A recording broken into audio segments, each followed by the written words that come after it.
Түрік елінің 13 азаматтан құралған делегациясының қатарында Түркия Республикасы ұлттық білім министрлігінің қызметкерлері мен түрлі кәсіптік білім беретін орта арнаулы мекемелердің директорлары бар. Мақсат іс тәжірибе алмасып, жаңашылдықты меңгеру. Бүгінде еліміз бойынша 10 үздік колледж қатарына енген аграрлық колледж басшылығы түрік әріптестерін оқу өндірістік базасымен таңғалдырмақ. Әзіргі саясат бойынша 3 тілдік білім беру саласындағы ағылшынша, орысша, қазақша мемлекеттік тілде соны біз қазір көрсетеміз.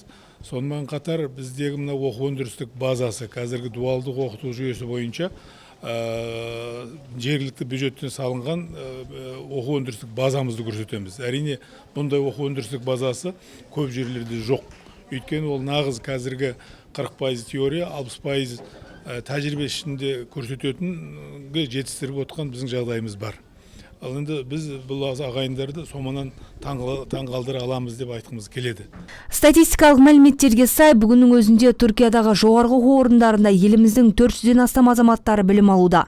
Алдағы уақытта сол елдің білім министрлігі бұл көрсеткішті көбейтпек. Осы бағытта арнайы жоба жасап, орта арнаулы оқу орындарына шәкірттерді көптеп тартпақ. Студенттердің алмасу бағдарламасы бар, жаңағыдай стипендия. Қазіргі таңда Қазақстанда 100 Түркия азаматы оқып жатыр, және Түркияда 442 Қазақстан азаматы оқып жатыр.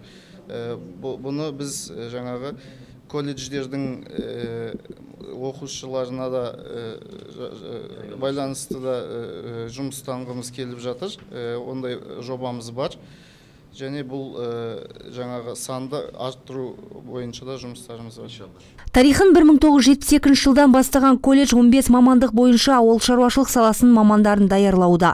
Басқосу барысында Түркия Республикасының делегаттары оқу орнының базасын көріп, педагогтармен пікір алмасты.